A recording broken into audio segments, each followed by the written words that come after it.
have to go to the root. We have to go to the cause.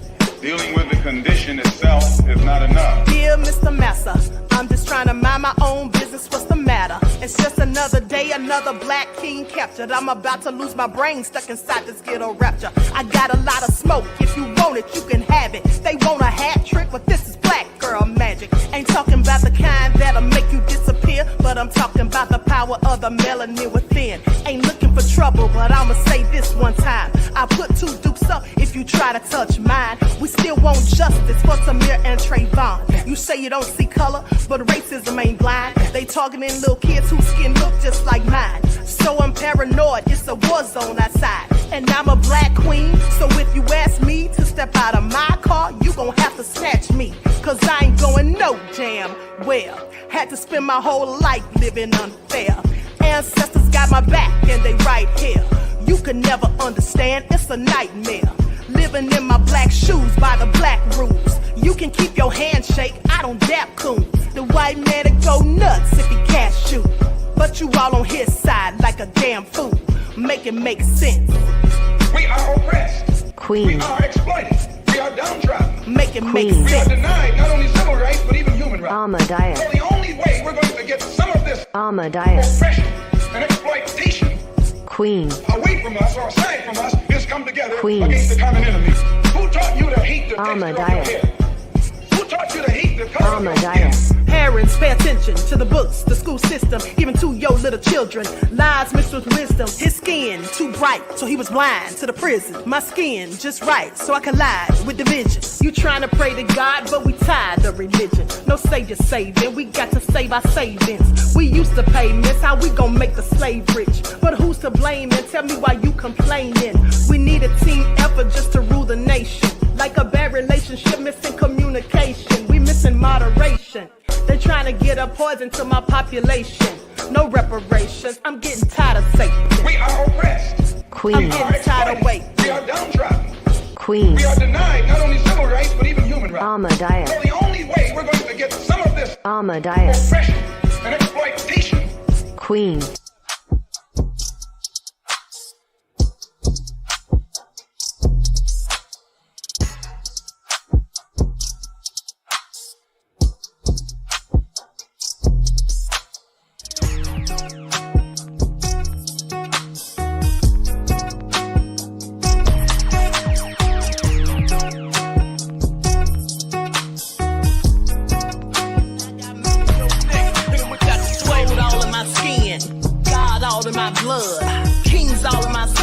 Touch one of mine and you're done. They show no love for the queen.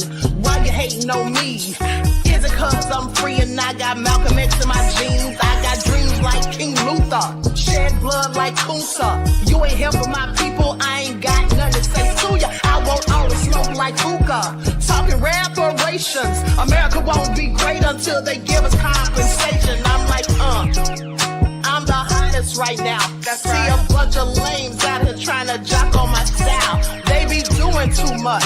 I'm the queen, it's too easy. It's like they all in Popeyes, how they be talking so greasy. I just sit back and laugh while these haters get madder. So nefarious how they don't want my pockets with cheddar. I tell them they can do better.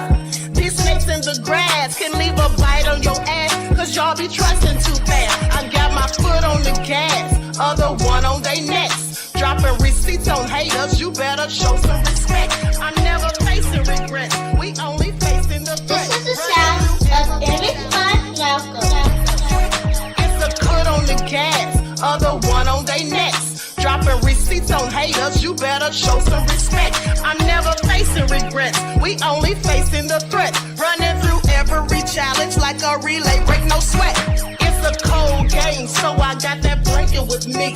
Now that my people awaken, ain't no going to sleep. I do not play by my piece, this time I'm playing for keeps. You talking slick, but when I see you like them ends, we gon' meet. And I got gold all in my skin, God all in my blood, kings all in my circle. You touch one of mine and you done. They show no love for the queen, why they hating on me?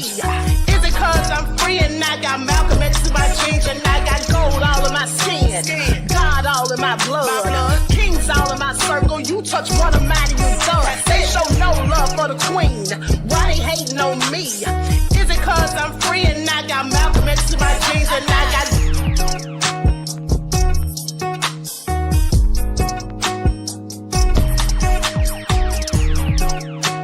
This is the sound of famous fun. All right. Hello, everyone. Thanks for tuning back in once again to the Queen Ahmadiyyah Shakur TV show. I'm your host, Queen Ahmadiyyah Shakur, and this is your daily vitamins. So as you're coming in, please feel free to go ahead and subscribe to the channel. If you haven't done so already, be sure to click that notification bell and click the word all so you're notified each time the Queen Goddess goes live. Also, don't forget to double check and make sure that you're still subscribed to the channel, especially if you have not been receiving the notifications. Okay, so let's get in it. Let's get into it. And don't forget to follow me on Instagram at Dr_A_Shakur, TikTok at Dr. A Shakur, and Twitter at DGoddess27. All right. Hello, Pearly, Re-Educated Soul, RG Titan, Queen Sam, the Prince of Paraphernalia, James Allen, 504 Nola, Queen Imoni Huey, Ben Cephas in the house. Okay, shout out to all of my loyal royals and everyone tuned into the Queen. I see you all. Hell no, Nessie X, April, Most Hated, Bronze Flat Power God. Okay, so let's... Hey, Reggie.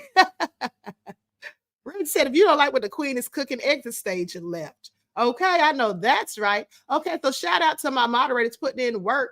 I see you, Vince. I am from the UK. Alice is in here. Okay, so let's get into it. The Elder Barbara Rashawn live is in the house. You know, that's crazy because I literally just thought about you, Elder. Okay, I literally just thought about you. All right, so that all being said, let's get into it. Now, this first story is so very sad. This really disturbed my spirit. I want you all to pay attention because a 90-year-old Navy veteran lost his life when some thugs attacked him, beat him, and then shot him and then ran over him in his own car. Okay, let's get into it because this is beyond pathetic. Okay, a 90-year-old veteran has died after apparently being assaulted, shot, and then run over by his own vehicle during a carjacking in Texas. Nelson Beckett has been identified as the victim in the attack. Okay, he was identified by his son, Tim Beckett. Now, Houston police announced on Sunday that the department is investigating the fatal attack, which took place at around 12:45 p.m. on Saturday near the apartment complex where Nelson Beckett lived. Now, HPD patrol officers responded to an assault in progress with a weapon call at an independent living community at the above address and found a man with gunshot wounds lying in the parking lot. Houston Fire Department paramedics responded to the scene and transported the man to an area hospital where he was pronounced deceased. This is absolutely deplorable. Now, the preliminary investigation found that the victim was at his vehicle and was approached by an unknown male suspect who assaulted him. The suspect shot the older man and took his belongings before also taking his car and hitting him as he fled the scene. The car was later recovered at an apartment complex. Now, they say the suspect is described as a black male believed to be 25 to 30 years of age. Police said that the suspect and the victim did not know each other. And they say this is just absolutely deplorable. And it is, because here's the thing. He took this man's life in such a heinous way just to steal his belongings and a car. And then he just abandoned the car. So what was the point? Like, people are so crazy. They have no regard for human life, out here attacking children and elders on a daily basis. And you have to ask yourself, who's raising these thugs? Okay. So anyway, Lieutenant Jonathan French with the Houston Police Department said that this is very upsetting, and that's all that he'll say. And he said it's pathetic. Now, Tim Beckett, the son of the victim, told the media that his father is survived by 2 children, 5 grandchildren, and 6 great-grandchildren. Nelson Beckett served in the Navy before working in sales and taking an active role in his church, Southwest Central Church, which also shared the news of his death. Now, Beckett's daughter, Tammy Freund, released a statement to local Fox affiliate KRIV, describing her father as the kindest, funniest man that you'd ever meet. She said he loved to make someone laugh and to brighten their day. To him, everyone had value. He spent his days driving people to places who did not have a car, driving them to doctor's appointments, FEMA, rehab, stores, etc. wherever they needed to go. He even would drive some friends from a halfway house to Panhandle and then take them to church on Sundays. He even baptized several of them. He would do anything for anyone. This is all so sad. Like, I am so sick and tired of hearing people doing nefarious things to good people on this earth. With all the demons and devils we have walking around, they want to go out and take out the good people. Now, this man was 90 years old. Now, I want you to imagine this being your grandfather or great-grandfather. This man lived to be 90 years old, okay, was a military veteran, and in his golden years, someone comes along and kills him in such a vicious, brutal, and heinous way. Okay? This is absolutely sick. And they haven't caught the person who did it. That's the sad part of it. They have not caught this thug, still out there wandering around somewhere. I hope that he gets caught. Okay, hopefully someone has some sort of surveillance footage, maybe from a Ring door cam or something that'll bring him to justice. Because this is absolutely inexcusable. Like, people really don't care about human life these days. Okay, how many of these stories do we have to hear? Anyway, my condolences to his family, specifically his son and his daughter. Okay, absolutely heartbreaking. Likes up, everyone, please like and share. Now, in this story, a young mother, 25 years old, and her children were found dead. Okay, and this is sad as well. Let me put her picture up on the screen. A beautiful young lady. Beautiful young lady, her and her children, and one of them was simply an infant, a 5-year-old and an infant.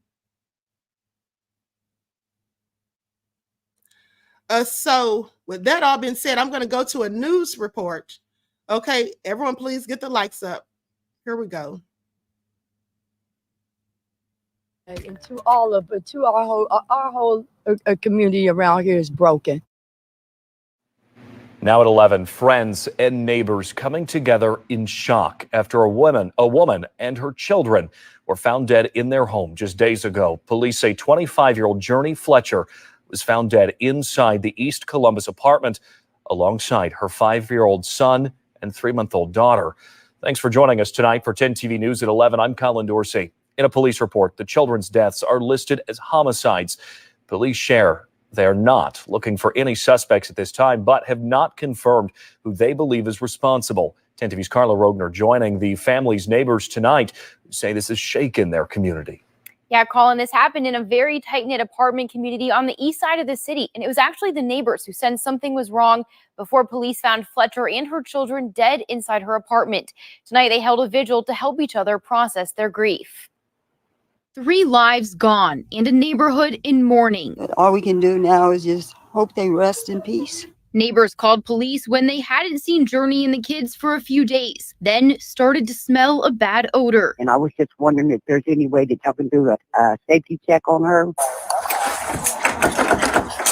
Inside, police found a handgun and 3 spent shell casings. Neighbors could not believe it. It's devastating. It's devastating for our whole community right here. These babies being gone is what's pulling me apart. It's really pulling me apart. And I mean, God bless them, and I know they're in a better place now. But it's just horrible. 5-year-old Jelani just started kindergarten. Harmony was 3.5 months old, born in May. She loved her kids. I mean, again, I'm blown away. That's the voice of Dora Evans. She asked us not to be on camera. She's the neighbor who phoned police. We hadn't seen her in days, and that's not like Journey. She says she was close to the children. She even helped Journey deliver baby Harmony in the front yard in May. Every time she hand the baby over to me, she say hi to Grandma, And she has such a pretty little smile. The neighbors say Journey never gave any indication that something might be wrong. I knew she had issues in her life, but I didn't think they would be this traumatic. We don't know what she was going through. If Journey needed help, they say they wish she knew she had a village of neighbors willing to step in. I didn't know what she was going through, but I always told her, I'm here. All you got to do is call me, throw a rock, knock on the door. Bring them to me. If you need a break, bring them to me. And we are keeping in touch with Columbus Police to learn when there could be an update on this investigation. We will share an update when we learn more. Colin? Devastating.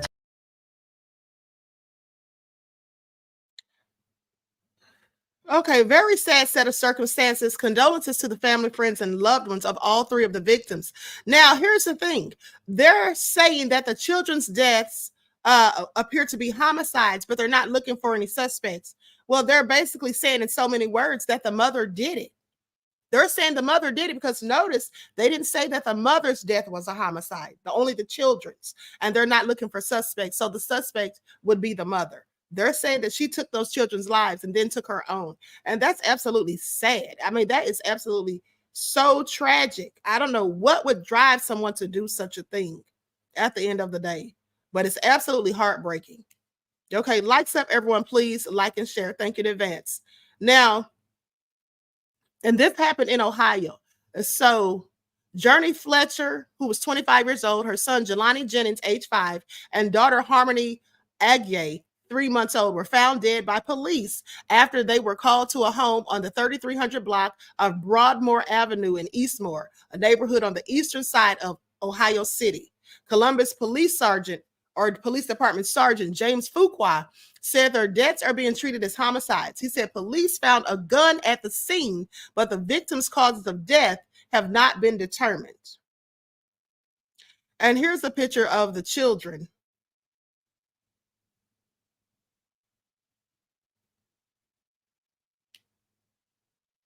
That's a picture of the children. Beautiful little boy and girl. So sad.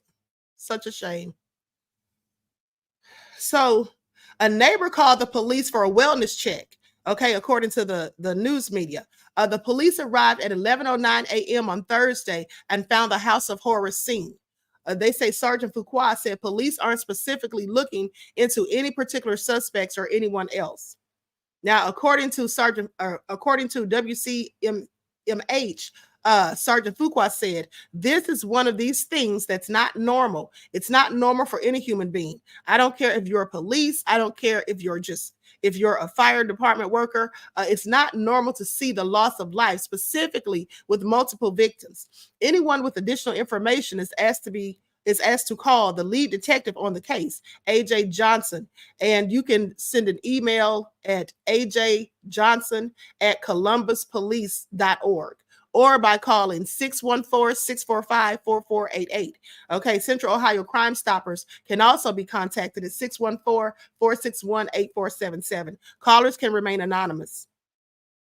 Now, they say Rashante Cole, who knew Journey Fletcher for around 5 years, told the media, saying no matter what she was going through, she never showed the sad side of her. She was always a happy person. Every time I got around, she was always a happy person, and she always talked about her kids. She loved her kids. Now, they have a GoFundMe set up, okay, for the funeral cost of Journey and her children.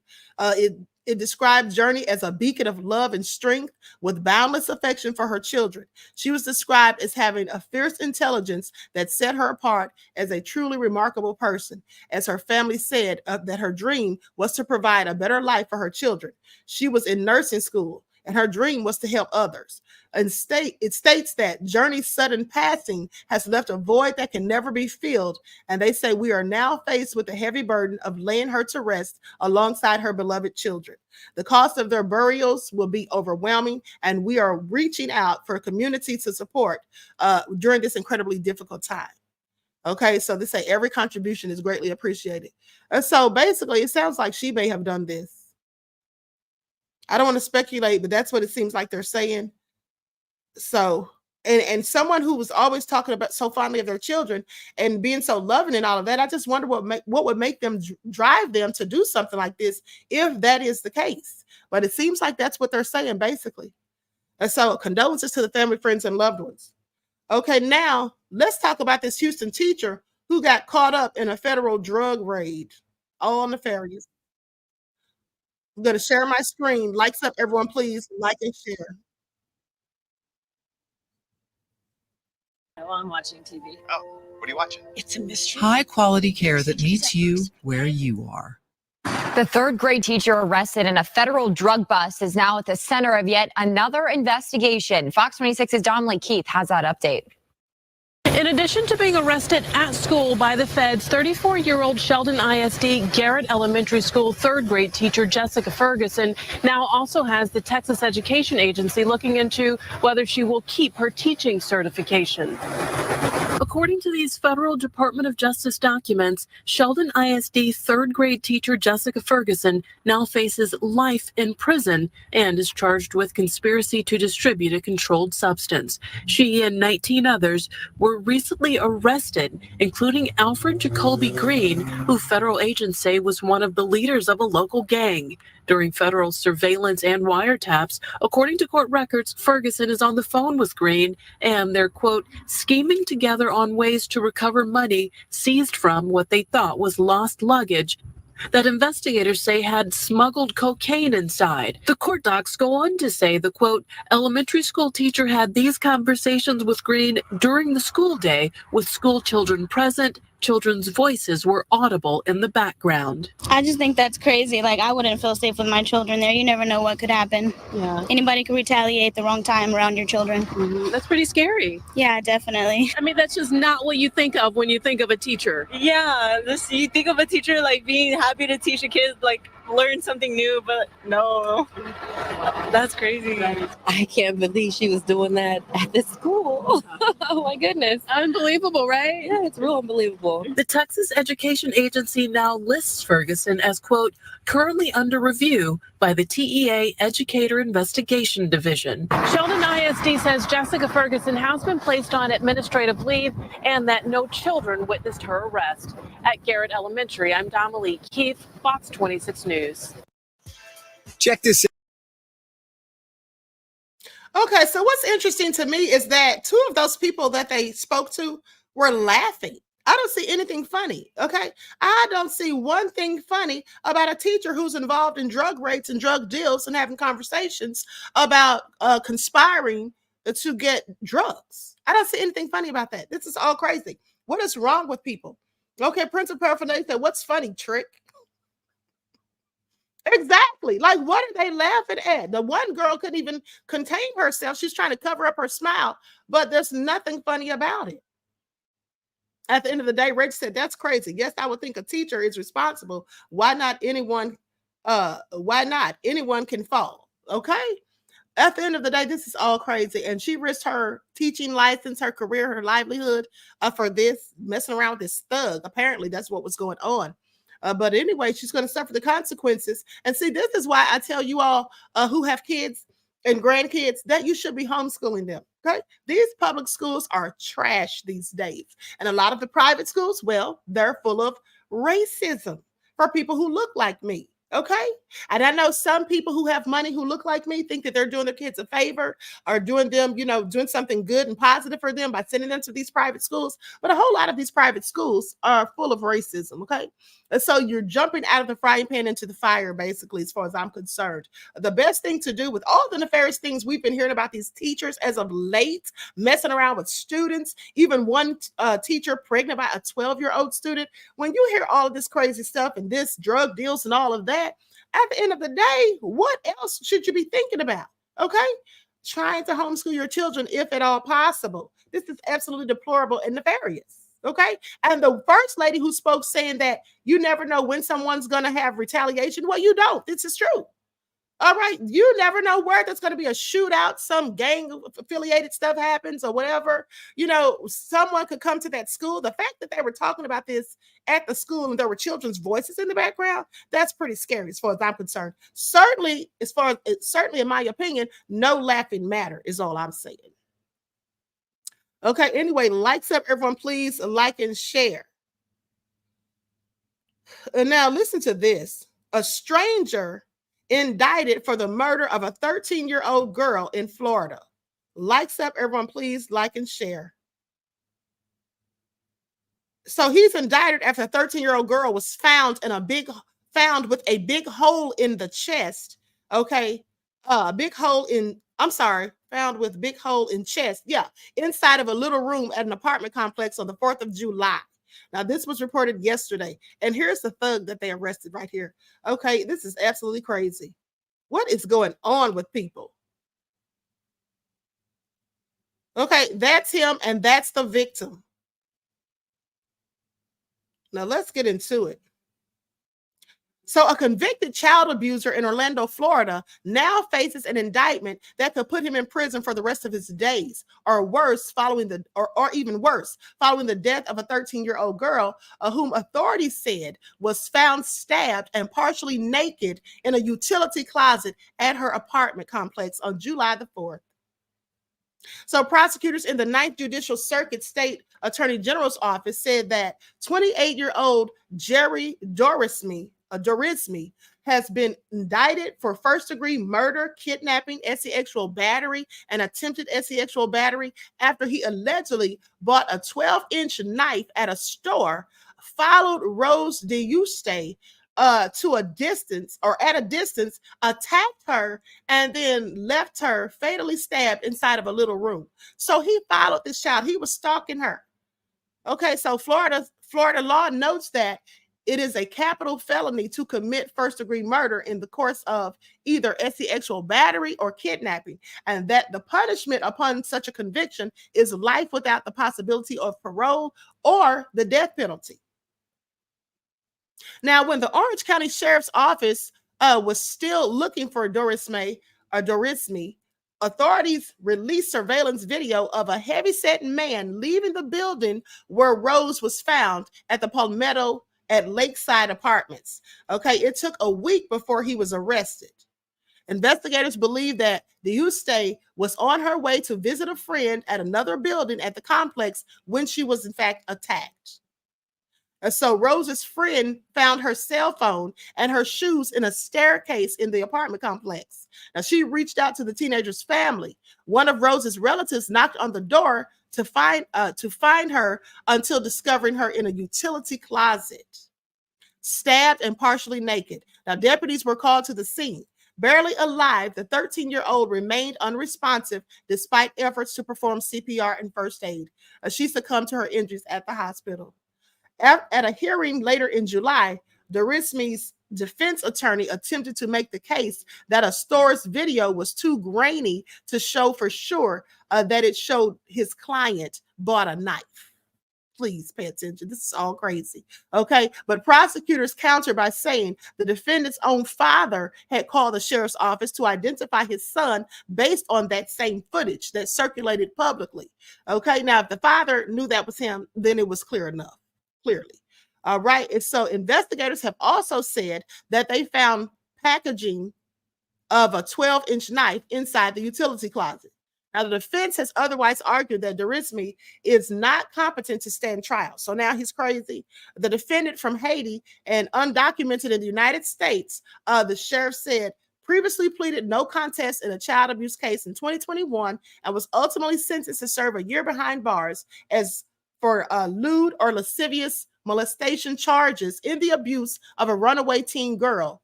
Okay, but he had also been arrested as recently as June in a battery of law enforcement case involving a mental health hold. Let me tell you all something. See, here we go again with these illegals. Okay, here we go again with these illegals. How many stories do I have to report on where these grown men who are legally in this country are attacking 12 and 13-year-old girls and taking their lives?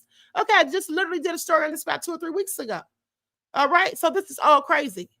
Now, on June the 18th, authorities received a call about a man walking down the street with a knife near a daycare, rambling about being chased by a female named Kat and rambling about not wanting to talk to the Russians.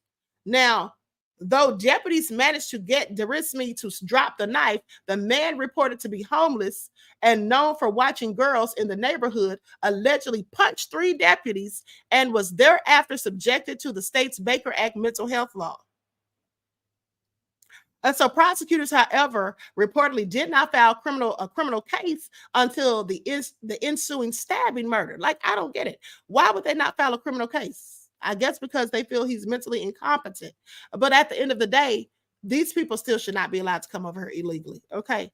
Whether you're mentally incompetent, you have felonious convictions in other countries or any of that. They just should not be allowed to come here. This is starting to get real problematic real quick. Please pay attention. Now, a GoFundMe started by Rose's sister said the victim was found with obvious signs of trauma in this little small room, and it showed that she had been raped and that a stab wound left a big hole in her chest. Now, I don't know how to start or where to begin or how to get through typing this. This is what the sister said in a post. So Derisme remains in custody at the Orange County Jail after a judge said there was no bond request. I'm going to share my screen so you all can see this report so you can get a good look at this devil.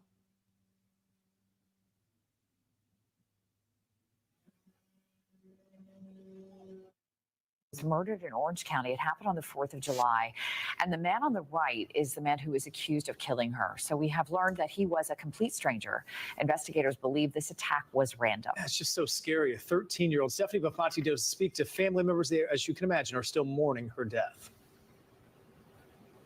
We saw the phone and the shoes on the stairs, and then there was blood on the stairs right before the first step. A day that will forever haunt Dupierre Collin. He thought his 13-year-old cousin Rose DeJuice was at her friend's apartment, who also lived at the Palmetto Lakeside complex.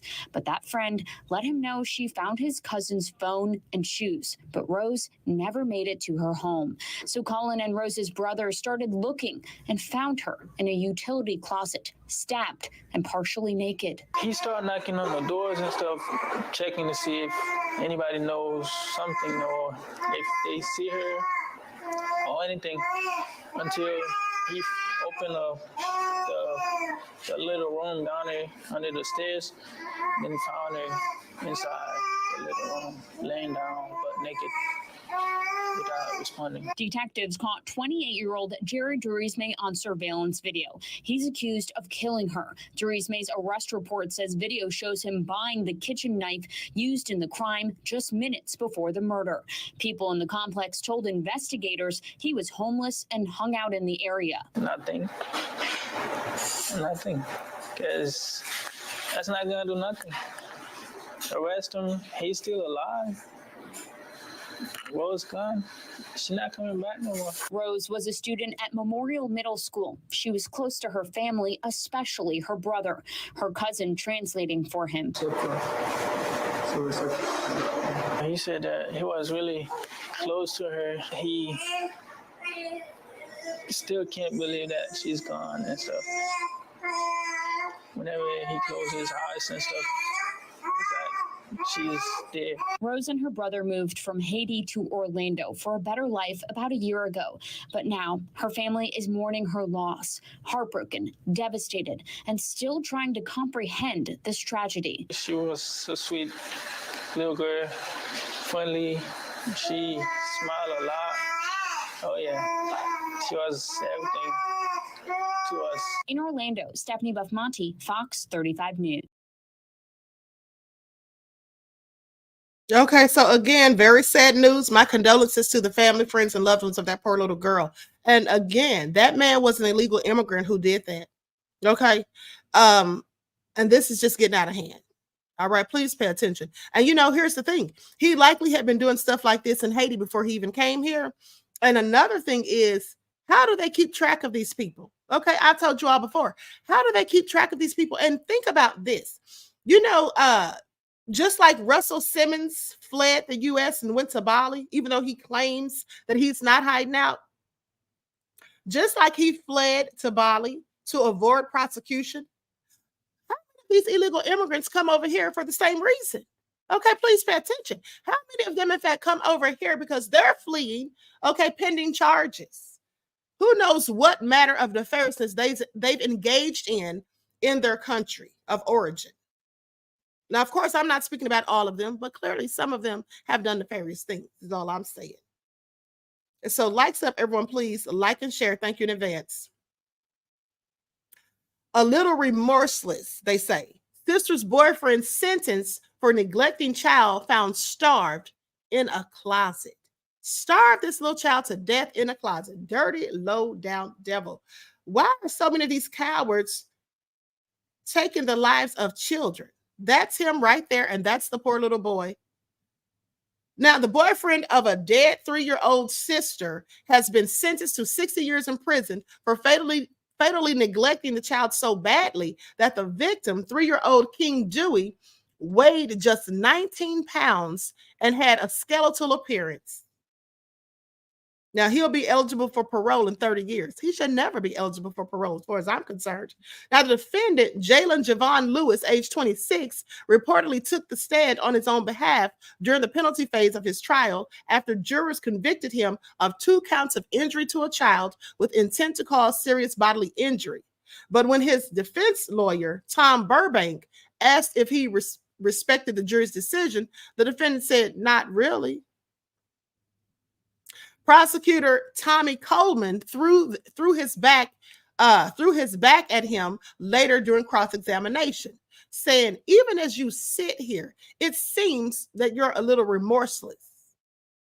Now, local deputies and police said that King was found starved to death on May the 31st of 2022 in a closet that was locked with a padlock.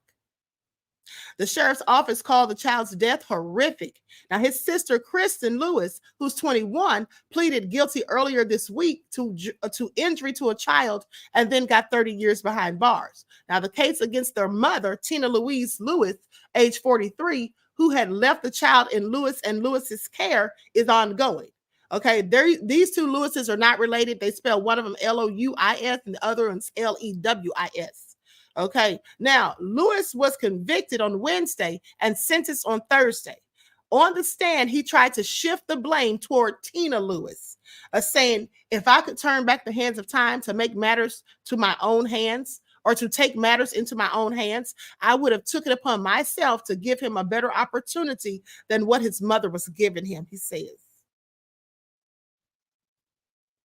And then they say, "You're asking for consideration." This is what Coleman later told him. He said, "Did you show consideration for King?" Well, of course he didn't.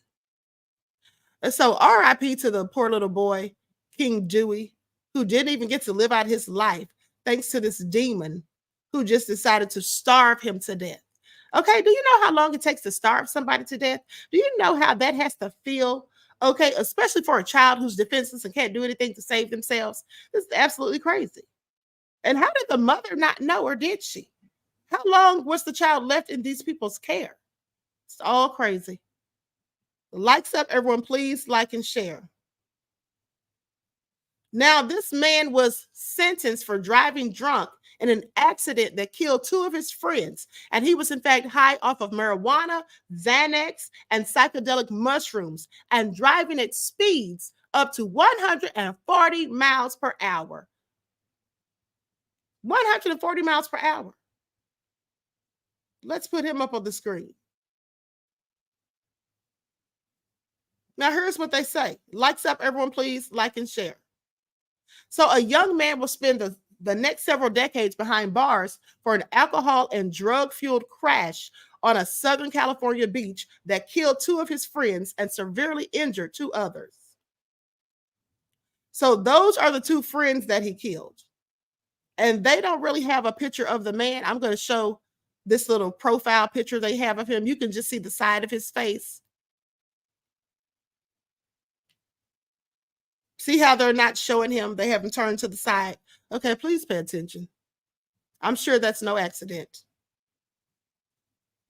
Now, it goes on to say his name is Christopher Ray Schmidl. Okay, Christopher Ray Schmidl. So they say in June, Christopher Ray Schmidl, age 21, was convicted by San Diego County jurors on 2 counts of murder in the second degree, 2 counts of gross vehicular homicide or vehicular manslaughter while intoxicated, and 1 count each of driving under the influence. Okay, and that's under the influence of drugs and or alcohol, causing injury and driving on the wrong side of the highway. Now, the decision came from a jury of 7 men and 5 women after 2.5 days of deliberations. While jurors were given the option of finding Schmidl guilty of only the lesser manslaughter charges, they chose to convict him on all counts against him. On Friday, however, he was sentenced strictly on the murder and DUI causing injury charges. Now, the judge handed down a total sentence of 32 years in prison. 15 years were meted out for each murder count to run consecutively or one after another. Now, and two additional years were added for the non-fatal injuries caused in the crash. And on the night of April the 25th of 2022, Schmidl was behind the wheel of a 2020 Subaru WRX, and he was flying. Okay, starting on the stretch of undulating east-west California State Route 74, known as the Ortega Highway in Riverside County. The since condemned man then careened south on U.S. Interstate 5. The car sped on through Orange County and finally into San Diego County. During the wild ride, the compact car attained speeds of nearly 140 miles per hour, all while Schmidl was drunk on alcohol and high on marijuana, Xanax, and eventually even psychedelic mushrooms. Now, just before 11 p.m. that night, the Subaru was doing about 120 miles per hour and then plowed through a metal guardrail along Torres Pines State Beach in San Diego. Joshua Manzanares, age 19, and Johnny Puzalan, age 19, were both ejected from the vehicle. They died at the scene. Schmidl and two other passengers received grievous injuries and survived.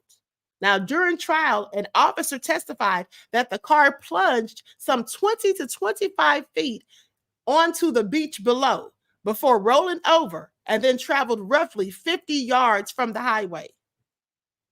Emotions were high during the sentencing hearing, according to courtroom reports by San Diego-based affiliate CBS affiliate KFMB. They say you clearly didn't care to risk the lives of people you consider to be your friends. Okay. This is what the prosecutor said when he addressed him. He said, they trusted you and you failed them. Now, a different Manzanares sister addressed her words to the brother and lent them to the notion of an everlasting spirit. She reportedly said, your presence is very missed. I know you wanted to see the world. Now you can go anywhere. Puzalan had a twin brother. He spoke about the pain of never again waking up to see his brother in the bedroom that they shared for 19 years. Now, can you imagine someone losing their twin? That has to be even more traumatic than just losing a regular sibling. I mean, I would just think because the bond between twins are so extremely close in most cases. So he says, my brother and Josh were two amazing people. This is what the twin says. Two great people. Words can't describe that. Now, the defense requested the judge to issue punishment based on the manslaughter convictions alone, citing the defendant's age and lack of a prior criminal record. But the state asked for punishment to be harsh because Schmidl spent hours driving recklessly and intoxicated before the fatal incident brought the dangerous revelry to an end. So during the trial, multiple cell phone videos were shown from the night in question. Okay, on the videos, the speedometer was present. The car often swerved into oncoming traffic to avoid slowing down. Once Schmidl took one hand off the wheel, once he took one hand off the wheel and waved through the sunroof. So he's just clowning around in this car with other people's lives in the palm of his hands while he's high and drunk, okay, off of a myriad of drugs. Now, San Diego Superior Court Judge Lisa Rodriguez cited the extreme recklessness of the defendant's inebriated driving and the commitment disregard for human life it evidenced when ruling in favor of the state and declining the defense's request for leniency. He didn't deserve leniency. Okay, first of all, why would you do drugs and then drink as well and then get behind anybody's wheel of any car? All right, so Schmidl chimed in to apologize. So too late for sorries now, okay? He says, I know my words probably don't mean much to you guys, but I'm very sorry. I know I can't compare to the loss that you guys suffered, but I do suffer the loss of my friends too. Okay, he could miss me with it. At this point, if I was the family, I wouldn't want to hear ish that he had to say. He says, He said, I know I shouldn't have been doing the things I was doing when it happened. And I really do think about it every day. Well, I guess you will now that you're going to prison. Okay, now that you're going to prison, he should get. Listen, when people do stuff like this, which is so irresponsible and reckless, they should get a life sentence. They should absolutely get a life sentence, as far as I'm concerned, because you had a choice to make, and you chose to do drugs and to drink alcohol, and then get in a car and drive. Okay, and then 140 miles per hour. How crazy is that? And I just have to wonder if the friends were drunk, because if they were not, if they were cognizant, I just wonder if they were begging him, asking him to slow down, if they were afraid, worried, concerned. Okay? I just have questions. Were they asleep? Were they aware of what was going on? I'm just curious, because these are just things that I think about in situations like this. They're in the car with this idiot who's drunk and high. Did they know he was drunk and high? Were they also drunk and high? I don't know, because a lot of these teenagers are so reckless and they make poor choices and very bad decisions.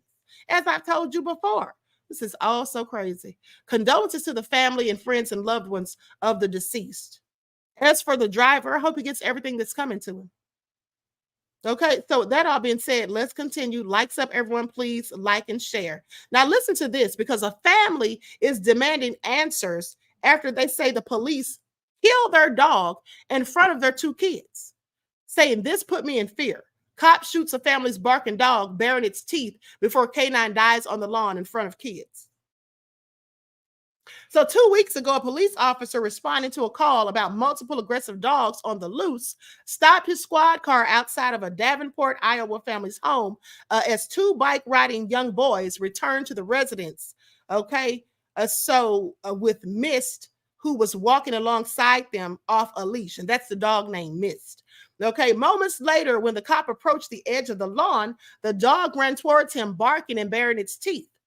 All right, the officer opened fire twice, and the canine died on the lawn as one boy cried and a shocked mother screamed. Well, first of all, why were the dogs, these seem like some very aggressive dogs. Why weren't they on the leash? Why weren't they on the leash? Now, he was walking them. They were walking back with this dog, and it was not on the leash. So I have questions.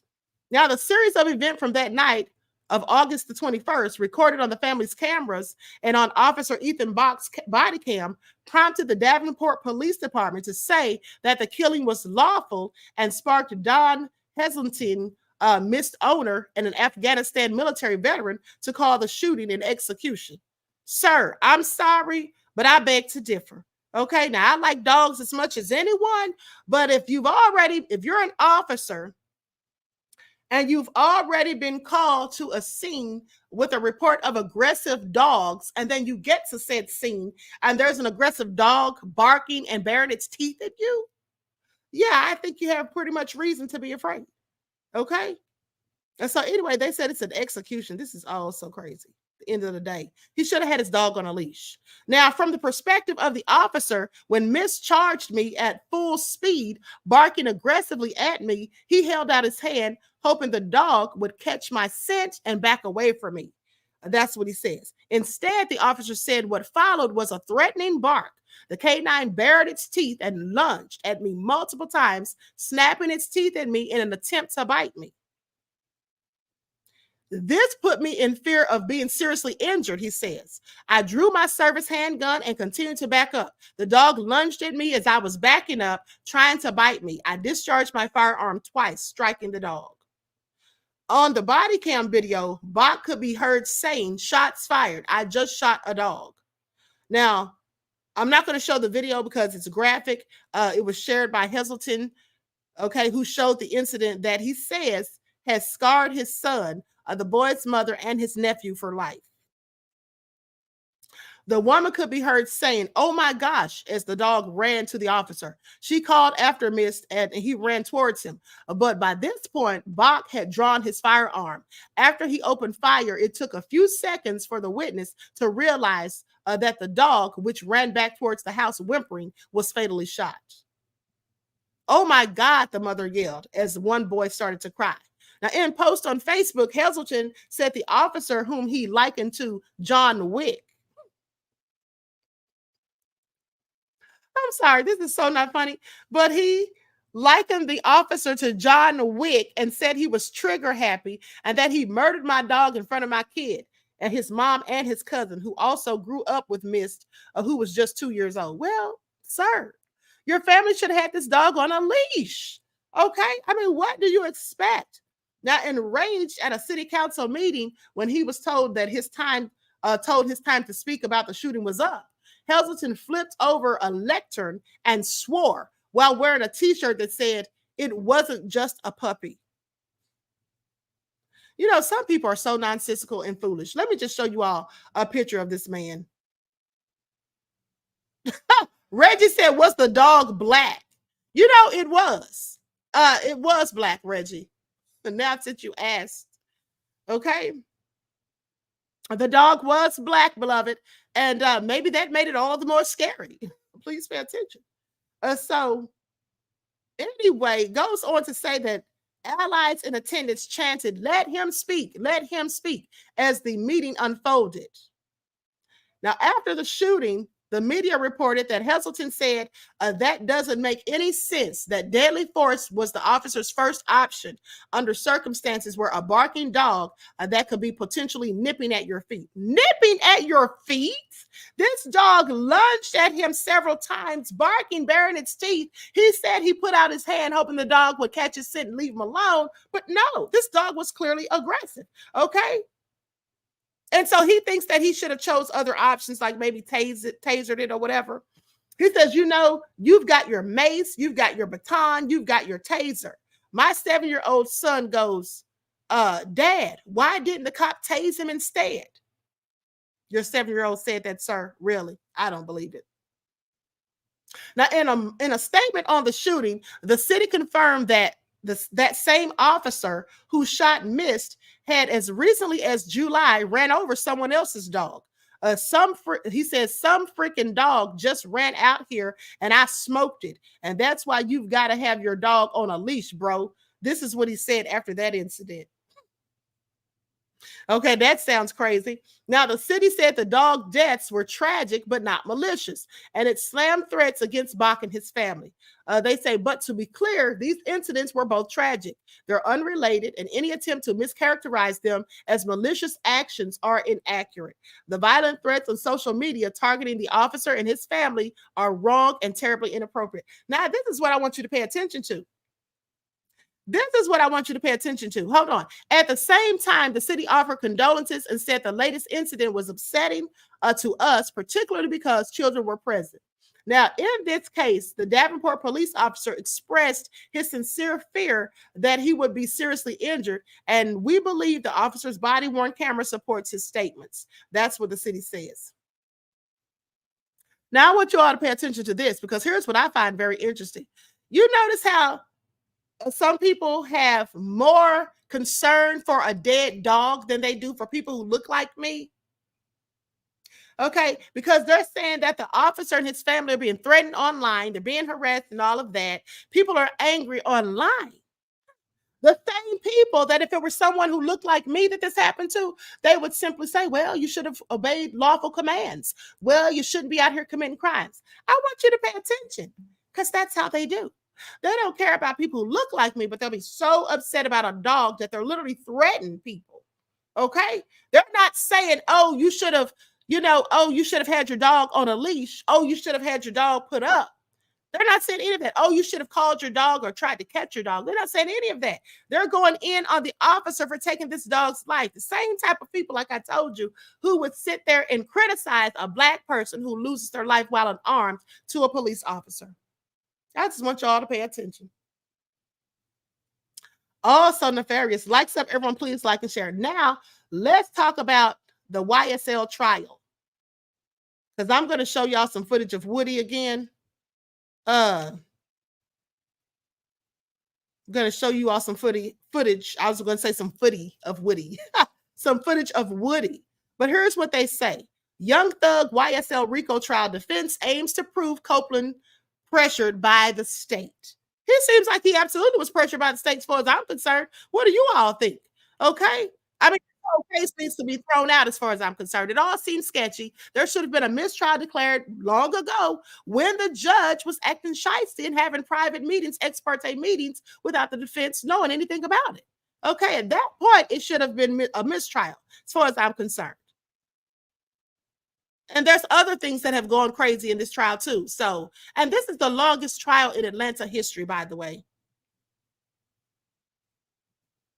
Testimony unfolding today in the YSL RICO trial after the state's star witness accused prosecutors of leaking his interrogation video online.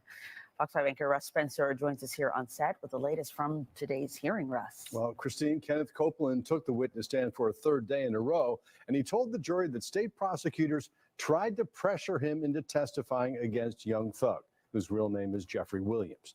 Now, Copeland claims he told prosecutors back in 2015 that he was lying, but they wanted to use his testimony in court anyway, he says. Copeland now alleges that once he stopped cooperating, prosecutors intentionally leaked his interrogation video online, which he says harmed his reputation and put his family in danger. Who did you believe put out the videos on the internet of your interrogation, or the video? The state. And what did that have an effect on you or your family when you believe the state of Georgia put out your interrogation? Well, they believe I'd be, if everybody say I'm a snitch, you know, this and then third, they believe that I'd be like, okay, and just do what they want me to do. Young Thug's lawyer, Brian Steele, also introduced some new evidence in court today. He played a series of phone calls that Copeland made last February from the Fayette County Jail, during which he admitted to using false information to manipulate his way out of jail.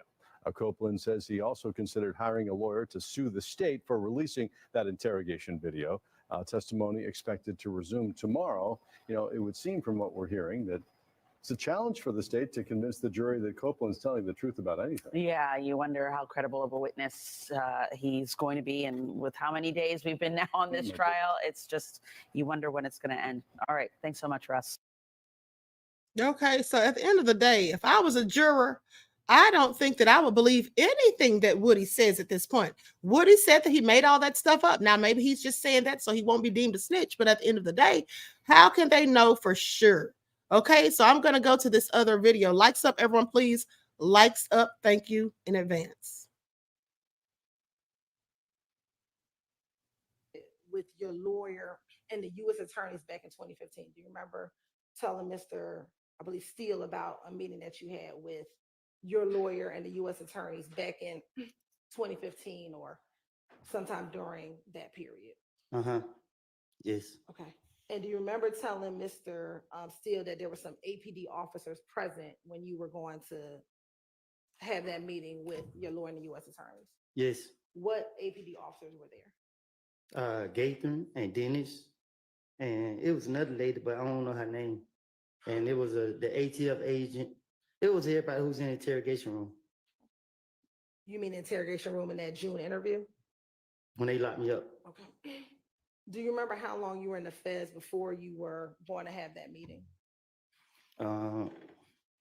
It was like probably the first couple months, because I found my lawyer right out the rip. And why did you fire your lawyer? Because he worked with the state. He was trying to work with the police.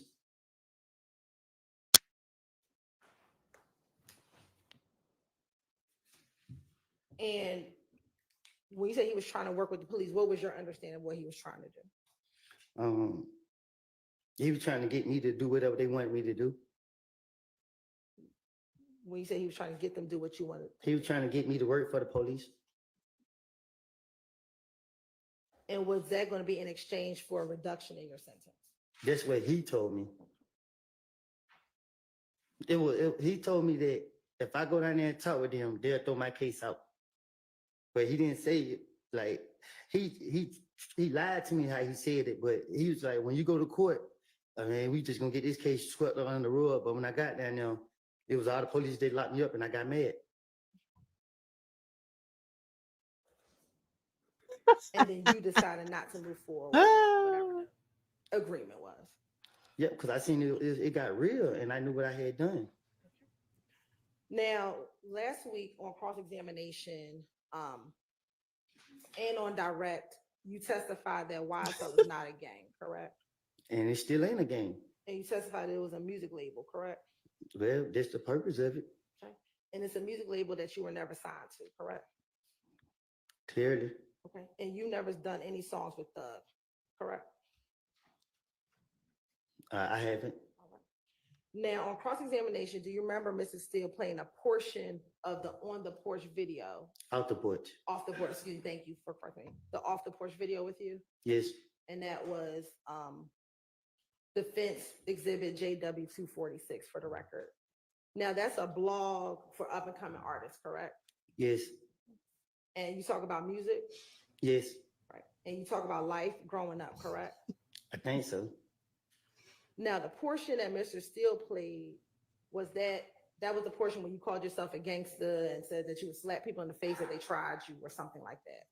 Do you recall him playing that portion of the clip for you? Yes. But that was not the entirety of that interview. Is that fair? No. Okay. I want to play for you a few portions, okay?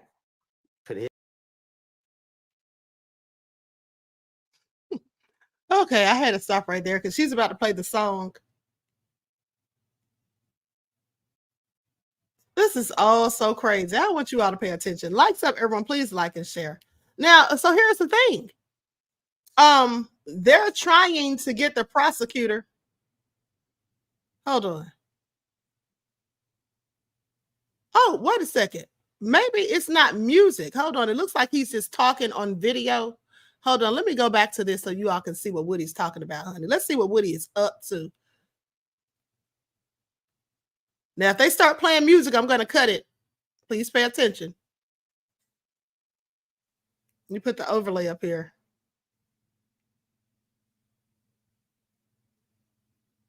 The porch video.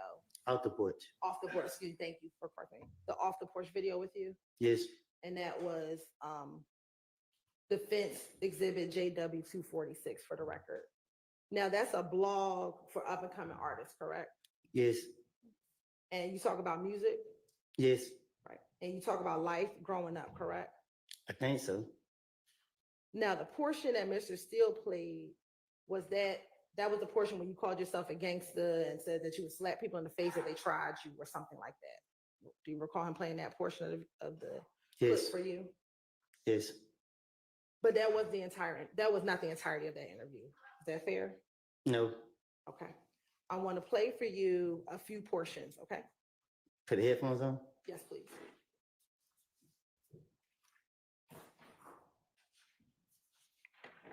I'm going to first start playing Defense Exhibit JW246, starting at 00 and ending at 007. Yeah, they little Woody Freehand Entertainment. Just jumped out of the pool with Dirty Glove Best. Slap YSL for life.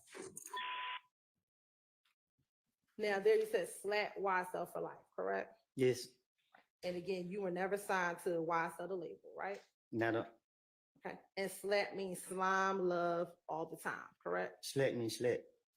Slime love all the time? Yeah, this is, I guess. All right. Now I want to play JW246 at 9:15 to 9:47.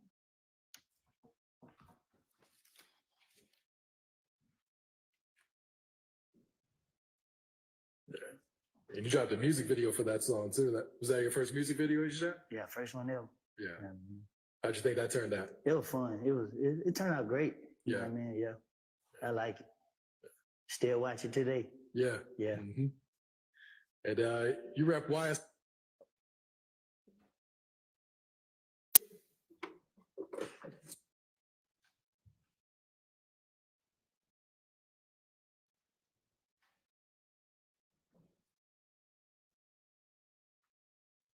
And you dropped a music video for that song too. Was that your first music video you shot? Yeah, first one ever.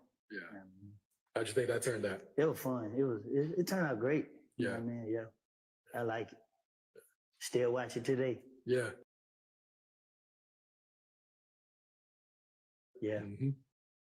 And you rep YSL a lot in your music. Gang. How far back does your relationship with them go? Yeah, still. When he said rep, he asked you if you rep YSL in your music. You said gang, correct? No, I said game. Why would you say gang? Game, like I wanted to be a part of YSL. I wanted, like, on the papers, I wanted to be a YSL artist.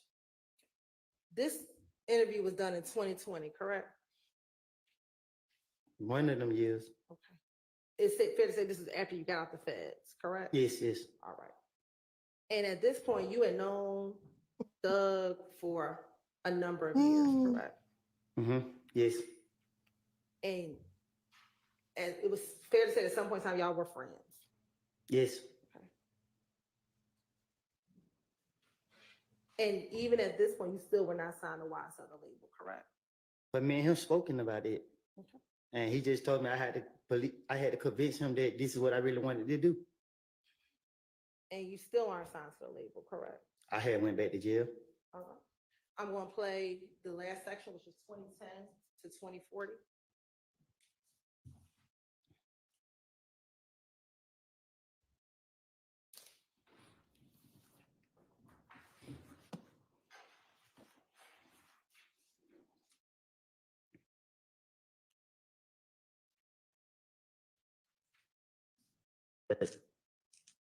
Other than that, you know, everything. Yeah. Yeah. That's what's up. All right, any last words or shout outs before we get you out of here? You know, shout out to the game. YSL for life. You know what I mean? Shout out my nigga Munt, Ralph, you know, Threat. You know what I mean? For the ops. You know what I mean? You said shout out to the gang, YSL, some other people, Threat, and then fuck the ops. Mm-hmm. Who are the ops? The ops. The ops of another record label? No, my ops. Fuck them. All right. But this is after you talked about shout out to the gang, YSL, correct? I said shout out to the gang. Then I said YSL. I said fuck the ops. When you said shout out to the gang, YSL, you're not talking about the music label, correct? Which, can you say that again? You're not talking about the music label, correct?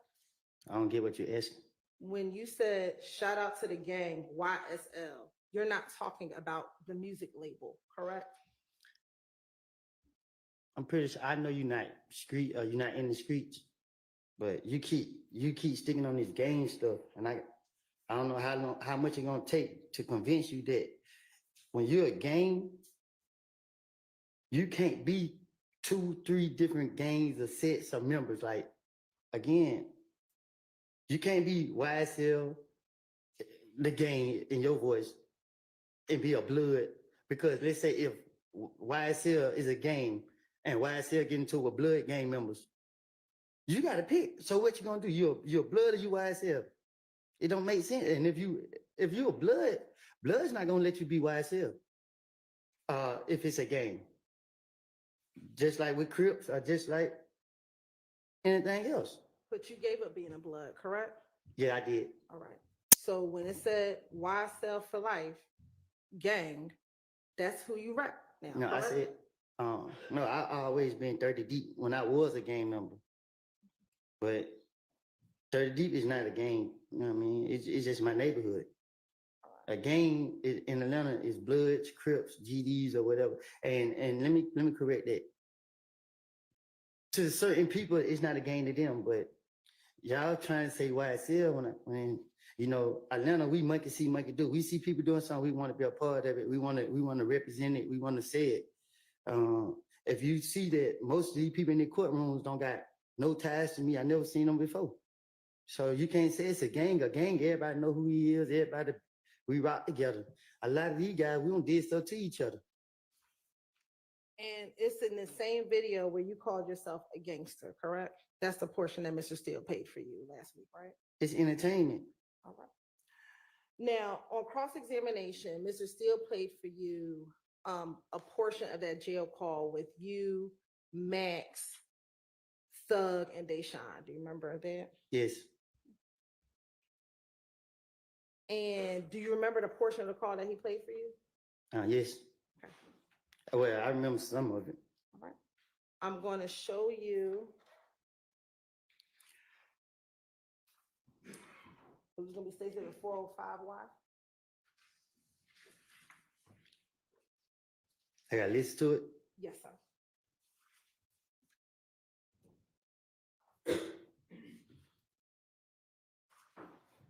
All right, I'd like to go through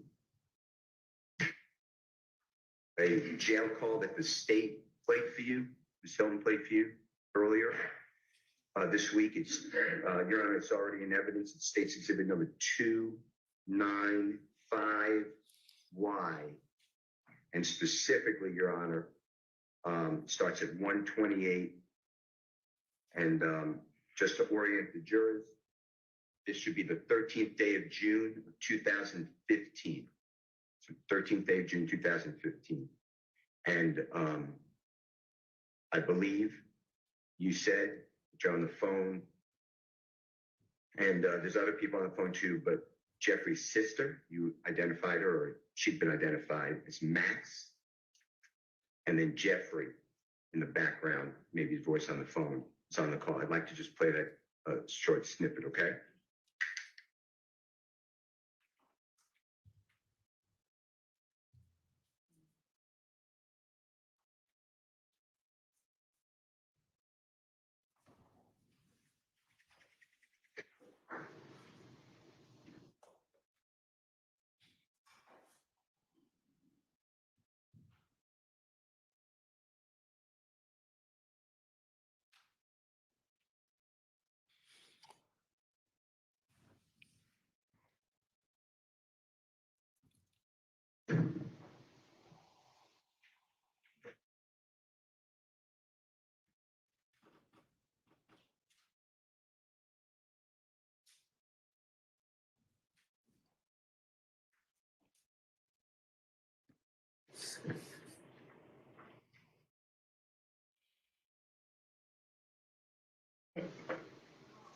I can't hear me. I don't think it's playing. Hello.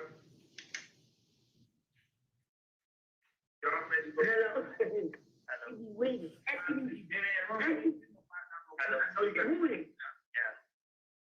What's up, Wood? Yeah. Look, Jerry got one. Don, D-John. Yeah. How much the money? 15,000. But I go to a bar and kind of buy something about 15.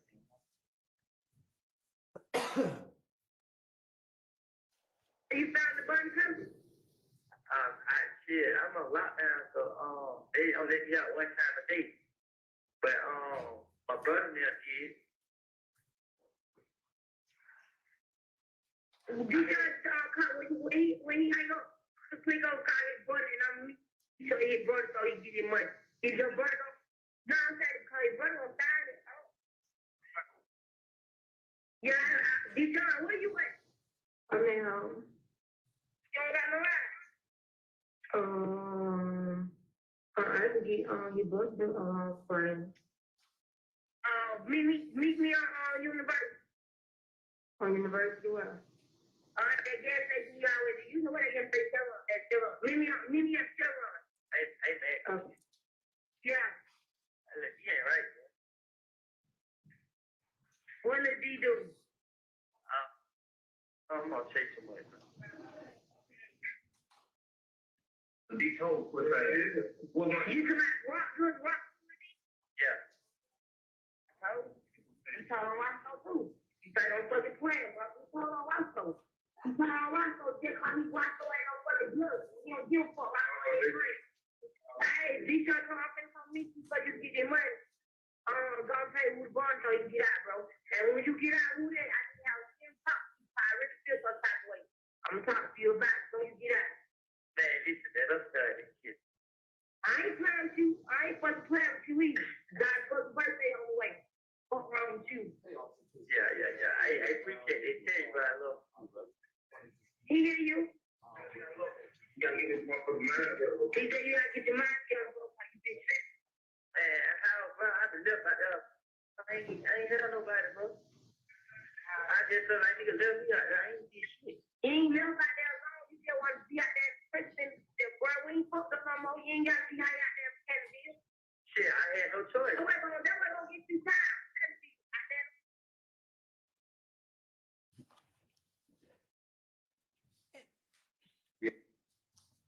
That's it.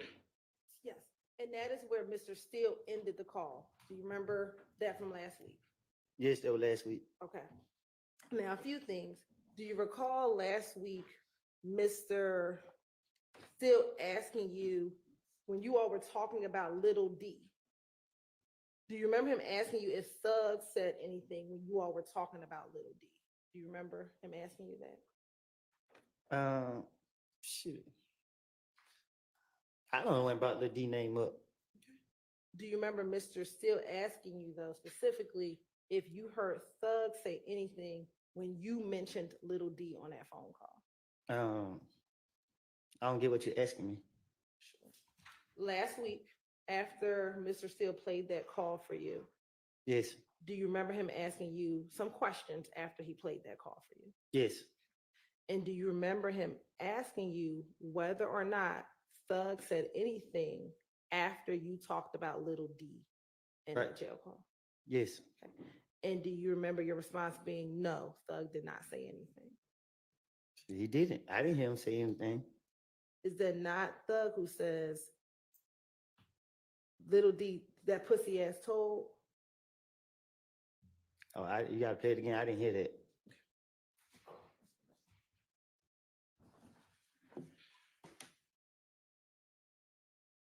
Okay, I'm gonna stop right here because that lady is literally about to put the queen to sleep. Okay, she's talking so slow and so monotone, she's about to put me to sleep.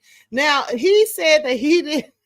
Leon said they tripping big time. Yes, they are. First of all, Woody is sitting there lying his arse off, talking about he didn't say gang. When he said on gang, he said on game.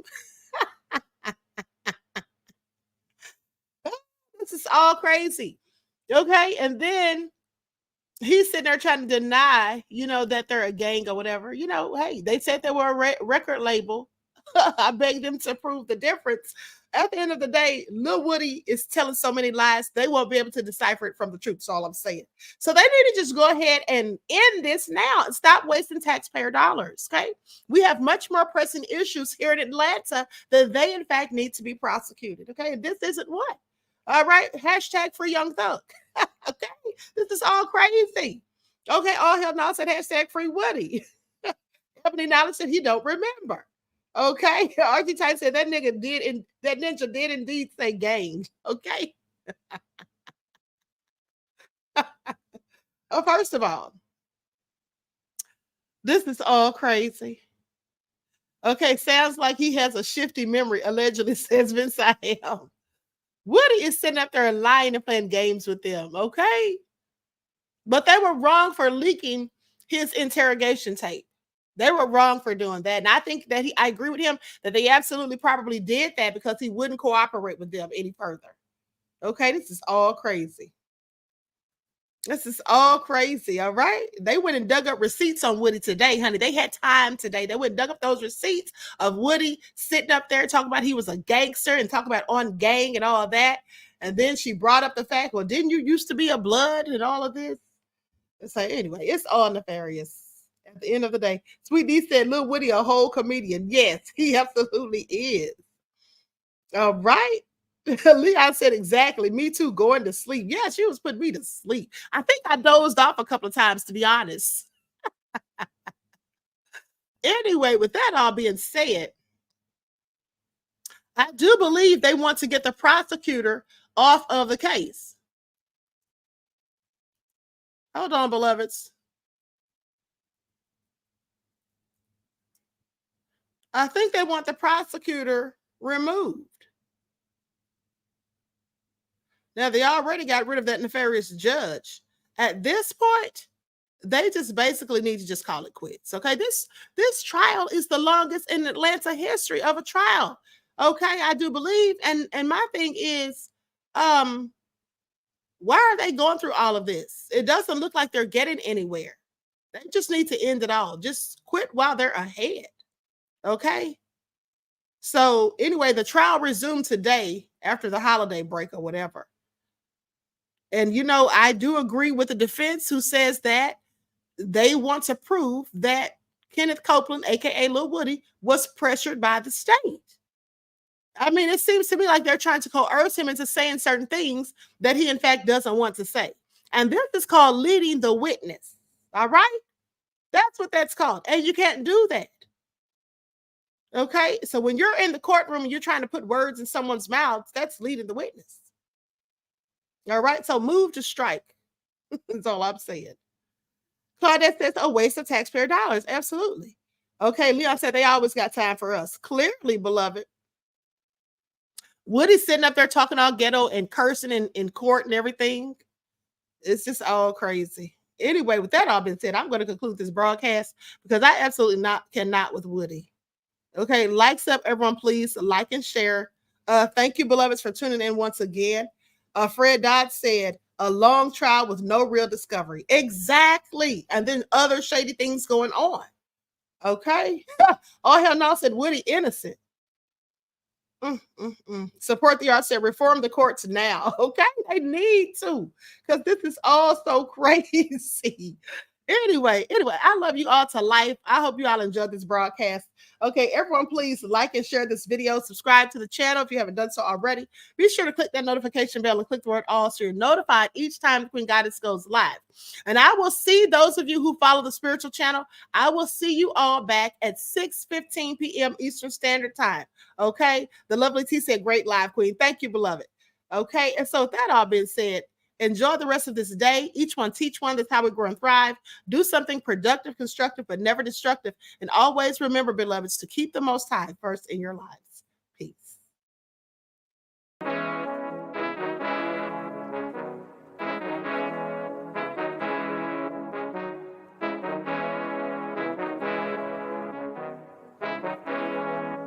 Hey, yo, Nick, hit him with that flavor. Gold all in my skin, God all in my blood.